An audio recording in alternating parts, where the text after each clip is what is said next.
જય હિન્દ વિદ્યાર્થી મિત્રો. ધોરણ 11 આર્ટ્સ વિષય મનોવિજ્ઞાન. આજે આપણે શરૂ કરવા જઈ રહ્યા છીએ પાઠ 3. મિત્રો, આ પાઠ છે એ આપણે કહી શકીએ કે આપણે જન્મથી મૃત્યુ સુધી આપણે જે કાંઈ કાર્ય કરીએ છીએ તેની સાથે સંકળાયેલો છે. એટલે કે પાઠનું નામ છે માનવ વિકાસ. વિકાસ એ આપણે જાણીએ છીએ એમ આજીવન ચાલનારી પ્રક્રિયા છે, એ કોઈ દી અટકતો નથી. તો આ પાઠમાં આપણે વિકાસ એટલે શું, વિકાસને અસર કરતા પરિબળો, વૃદ્ધિ એટલે શું, પરિપક્વતા એટલે શું, અને અમુક મનોવૈજ્ઞાનિકોએ જે વૃદ્ધિ અને વારસા સાથે જોડાયેલા કે વારસો અને વાતાવરણ સાથે જોડાયેલા જે પરિબળોની માહિતી આપી છે તેને સમજવાનો આ પાઠમાં આપણે પ્રયત્ન કરવાનો છે. તો મિત્રો, શરૂ કરીએ છીએ. સામાન્ય રીતે આપણે વ્યક્તિનું જીવન તેના જન્મથી શરૂ કરીને મૃત્યુ સુધીનું ગણીએ છીએ અને તે સમય દરમિયાન થતા વૃદ્ધિ, વિકાસ અને પરિપક્વતાને જ આપણે લક્ષમાં લઈએ છીએ. તો મિત્રો, અહીં એમ કહે છે કે આપણું મૃત્યુ છે, જન્મથી મૃત્યુ સુધી આપણે ઘણી બધી પ્રક્રિયામાંથી પસાર થઈએ છીએ અને અહીં 3 પ્રક્રિયાની વાત કરી છે. વૃદ્ધિ એટલે વધવું, વિકાસ એટલે વધવું. પાછું રિપીટ કરું, વૃદ્ધિ એટલે વધવું અને વિકાસ એટલે વધવું. પણ વૃદ્ધિ એક સમયે અટકી જાય છે 18 કે 19 વર્ષે, પણ વિકાસ અટકતો નથી. અને મિત્રો, ત્રીજો શબ્દ આવ્યો પરિપક્વતા. પરિપક્વતાનો અર્થ આપણે એવો કરી શકીએ કે આપણે જે તે ઉંમરે જે શીખવાનું હોય તે ઉંમરે એ શીખી જઈએ ને તો એને પરિપક્વતા કહેવાય. જેમ કે 5 વર્ષના બાળકને છે વ્યવસ્થિત દોડતા, ચાલતા અને બોલતા આવડવું જોઈએ, જો એ 5 વર્ષે શીખી છે ને તો એ પરિપક્વ કહેવાય. તો જે ઉંમરે જે શીખવાનું હોય અને એ ઉંમરે એ શીખી જઈએ તો એને કયા નામે ઓળખવામાં આવે છે? પરિપક્વતા. હવે આગળ કહે છે, પરંતુ વ્યક્તિનો જન્મ વૃદ્ધિ, વિકાસ અને પરિપક્વતાનું પરિણામ છે. વ્યક્તિના જીવનની શરૂઆત ગર્ભધાનથી થાય છે. માતાના પેટમાં જે 9 મહિના રહે છે એ સમયગાળાને કયું ધાન? તો કે ગર્ભધાન તરીકે ઓળખવામાં આવે છે, ગર્ભાવસ્થા તરીકે ઓળખવામાં આવે છે. પછી છે ગર્ભાવસ્થા. એ ગર્ભધાનથી શરૂ કરીને જન્મ સુધીની એક અવસ્થા છે. વૃદ્ધિ વિકાસની પ્રક્રિયામાં તેનું એટલે કે ગર્ભધાન અવસ્થાનું પ્રથમ અને મુખ્ય સ્થાન છે. તેથી વૃદ્ધિ અને વિકાસની પ્રક્રિયાને સમજવા માટે આપણે તેના જન્મ પૂર્વેનો કાળ એટલે કે ગર્ભાવસ્થા, પછી જન્મકાળ, શિશુ અવસ્થા. શિશુ અવસ્થા એટલે મિત્રો કયોથી કયો સમયગાળો? તો કે જન્મના 2 અઠવાડિયા પછીથી લઈને એટલે જન્મના 15 દિવસથી શરૂ કરીને 6 વર્ષ લગીના સમયગાળાને કઈ અવસ્થા? શિશુ. પછી બાલ્યાવસ્થા એટલે 6 થી 12 વર્ષના સમયગાળાને બાલ્યાવસ્થા કહેવાય છે. પછીની કઈ અવસ્થા આવે છે? તો કે તરુણાવસ્થા. તો તરુણાવસ્થા એટલે શું? તો કે 13 વર્ષથી શરૂ કરીને 18 કે 19 વર્ષ સુધીનો સમયગાળો હોય ને એને કઈ અવસ્થા કહેવાય? તરુણાવસ્થા. પછી આવે છે પુખ્તાવસ્થા. પુખ્તાવસ્થા એટલે બીજું કાંઈ નહીં, યુવાની. યુવા અવસ્થા હોય એને કયા નામે ઓળખવામાં આવે છે? પુખ્તાવસ્થા. પછી આવે છે પ્રૌઢાવસ્થા. પ્રૌઢાવસ્થા એટલે લગભગ 35થી લઈને 55 કે 60 વર્ષ લગીનો સમયગાળો. ને પ્રૌઢાવસ્થા યુવાનીમાં 20થી લઈને 35 હોય. પ્રૌઢાવસ્થામાં ઉંમર છે એ કેટલી હોય છે? 35થી લઈને 55 કે 60 વર્ષ, એ વ્યક્તિ પ્રમાણે હોય છે. અને પછી વૃદ્ધાવસ્થા એ 55-60 વર્ષથી શરૂ થઈને વ્યક્તિ જ્યાં સુધી મૃત્યુ ન પામે એ સમયગાળાને કઈ અવસ્થા તરીકે? વૃદ્ધાવસ્થા તરીકે ઓળખવામાં આવે છે. એટલે મિત્રો, અહીં તમને વિકાસની જુદી જુદી અવસ્થાઓ આપેલી છે. ગર્ભાવસ્થા, શિશુ, બાલ્યા, તરુણા, પુખ્તા, પ્રૌઢાવસ્થા અને વૃદ્ધાવસ્થા, એમ જુદી જુદી 7 અવસ્થા અને એક જન્મનો સમયગાળો આપેલો છે. હવે એમાં આગળ છે વિકાસ એક સળંગ પ્રક્રિયા છે. આ પ્રક્રિયાને સમજવા માટે તેના 3 આધાર સ્તંભો છે. પહેલો આધાર સ્તંભ વૃદ્ધિ, બીજો આધાર સ્તંભ વિકાસ અને ત્રીજો આધાર સ્તંભ છે પરિપક્વતા. મિત્રો એકવાર પાછું પુનરાવર્તન કરી લઈએ. વૃદ્ધિ એટલે શું વધવું? પણ વૃદ્ધિ એટલે શારીરિક વૃદ્ધિ જે 18 થી 19 વર્ષે શું થઈ જાય છે? અટકી જાય છે. વિકાસ એટલે તે વધવું, પણ એ અટકતો નથી. જ્યાં લગી વ્યક્તિ ન મૃત્યુ પામે ત્યાં સુધી વિકાસ ચાલુ રહે છે, એટલે કે આજીવન ચાલનાર પ્રક્રિયા છે. અને પરિપક્વતા, જે તે ઉંમરે આપણે જે શીખવાનું હોય અને તે ઉંમરમાં તે શીખી જઈએ તો તેને કયા નામે ઓળખવામાં આવશે? પરિપક્વતા. હવે મિત્રો, વૃદ્ધિ એટલે શું એ આજે પહેલાં આપણે સમજીએ કે વૃદ્ધિ એ આકાર, કદ અને વજન જેવા શારીરિક પરિમાણોનું વધારાનું સૂચન કરે છે અને સામાન્ય રીતે તેનું ક્ષેત્ર કે માપન યોગ્ય પરિવર્તનો પૂરતું મર્યાદિત છે. એટલે કે વૃદ્ધિ છે એ અમુક સમયે પરિવર્તન એમાં થશે ખરી, પણ અટકી જશે જે તે ઉંમરે. બાળક છે જન્મની શરૂઆતમાં 1.5 વર્ષનું થાય, 1 વર્ષનું થાય એટલે ગોઠણિયા ભરીને ચાલવાનું શીખે છે. પણ એ આખી જિંદગી ગોઠણિયા ભરીને ચાલવાનું નહીં શીખે. વધુમાં વધુ 2 વર્ષે એ જ્યારે ચાલતા શીખી જશે ને ત્યારે એ અવસ્થા એને શું થશે? પૂરી જશે. પછી બાળક એ રીતના ટેકો પકડીને છે ચાલતા શીખે છે, તો કે આખી જિંદગી ટેકો પકડીને ચાલશે નહીં.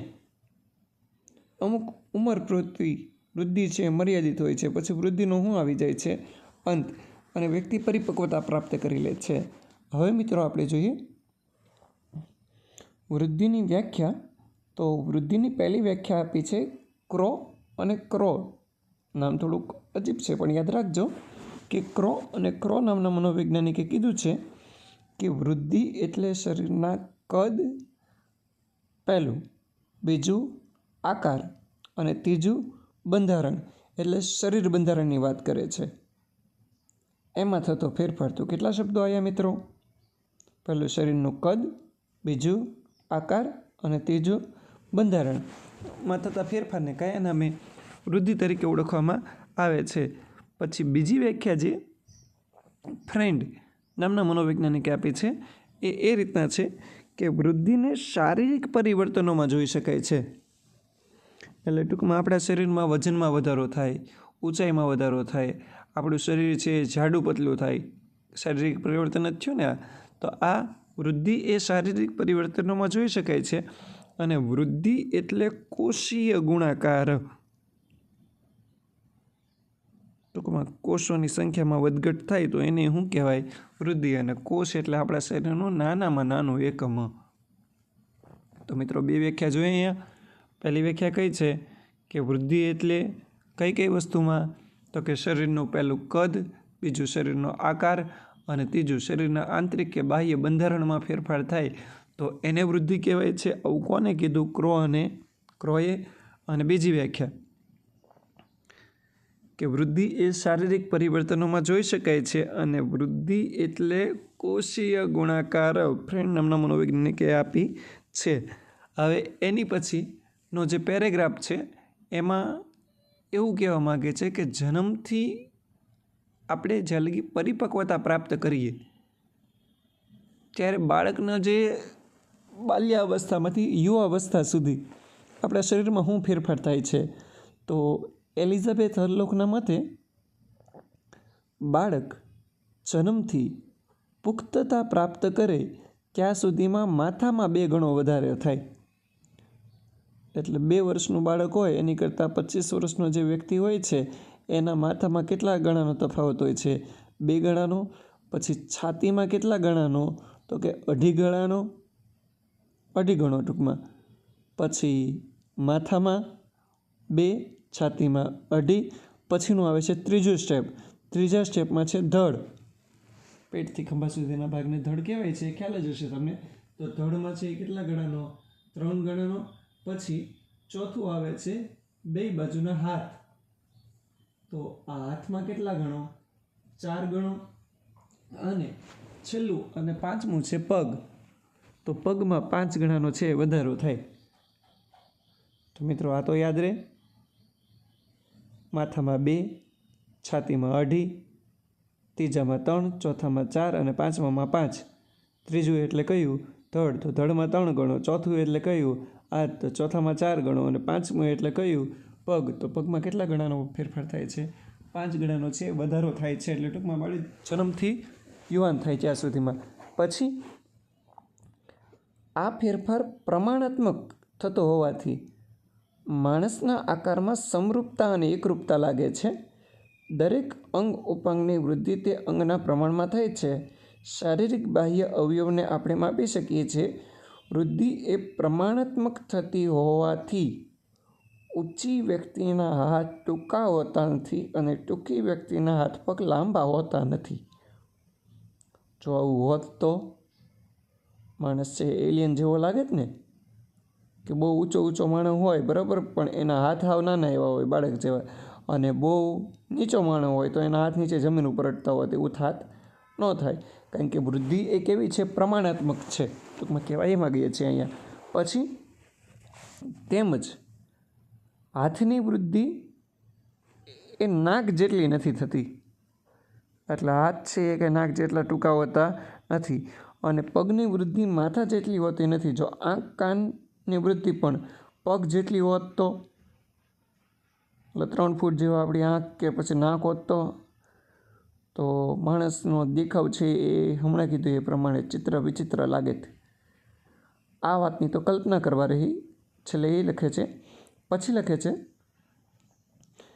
કેટલીક વાર અંતઃસ્ત્રાવી ગ્રંથિઓના અનિયમિત સ્ત્રાવને કારણે વિકાસમાં અવરોધ ઉપજે છે અને તેને લીધે શરીરની ઊંચાઈ, જાડાઈ, માથું નાનું મોટું હોવું વગેરે પ્રકારની વિકૃતિઓ આવે છે. મિત્રો તમે છે ને 10મામાં શરીરમાં જુદી જુદી જે ગ્રંથિઓ આવેલી છે એનો અભ્યાસ કર્યો હશે. એમાં તમને ખ્યાલ હોય તો ગળામાં છે કઈ ગ્રંથિ આવે? તો ગળામાં આવે કંઠ ગ્રંથિ. હવે આ કંઠ ગ્રંથિમાંથી કયો સ્ત્રાવ બહાર આવે? તો કે થાઇરોક્સિન નામનો સ્ત્રાવ બહાર આવે. હવે જો આ થાઇરોક્સિનનું પ્રમાણ વ્યક્તિમાં ઘટી જાય ને તો એના લીધે છે ને વ્યક્તિ વામણો એટલે કે નાનો એવો હોય છે, એની હાઇટ વધતી નથી. તમે ઘણા બધા પિક્ચરોમાં અને આસપાસમાં કદાચ જોયું હોય તો કે 40-45 વર્ષના વ્યક્તિ છે એની હાઇટ છે 5-6 વર્ષની હોય. તો એવી બીમારીને છે ને ક્રેટિનિઝમ નામની બીમારી તરીકે ઓળખવામાં આવે છે. આ સિવાય આપણા શરીરમાં બીજી ઘણી ગ્રંથિઓ છે. એડ્રિનલ ગ્રંથિ છે, સ્વાદુપિંડ છે, પછી મસ્તિષ્ક ગ્રંથિ છે, પિનિયલ ગ્રંથિ છે, મૂત્રપિંડ છે. આ બધી આપણી શરીરની જુદી જુદી ગ્રંથિઓ છે. પછી આવે છે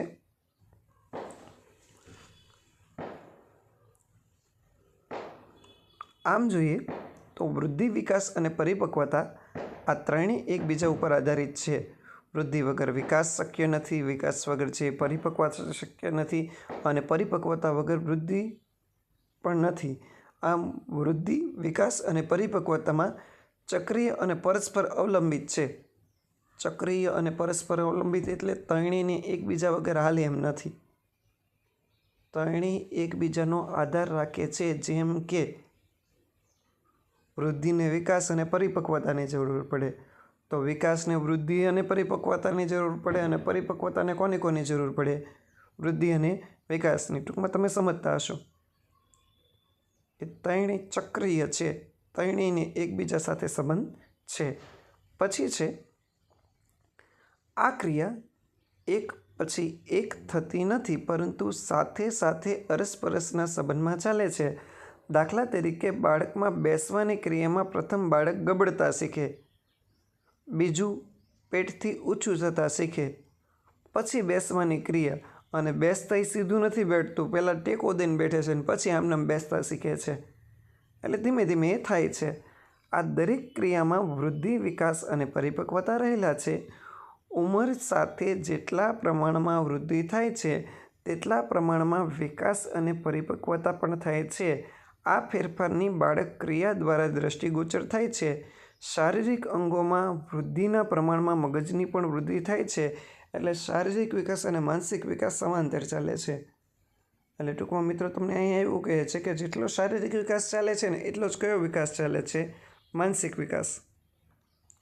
હવે તમને અહીંયા જે 3.1 વૃદ્ધિ અને વિકાસનું જે ચિત્ર આપેલું છે એમાં તમે જુઓ છો કે બાળક પહેલાં ગબડવાનું શીખે, પછી ઊંધા ગલોટિયા મારે છે, છતાં ઊંધા જે મારતું હોય, પછી ધીમે ધીમે પેટેથી ભીં દઈને ઊંચું થતાં શીખે છે.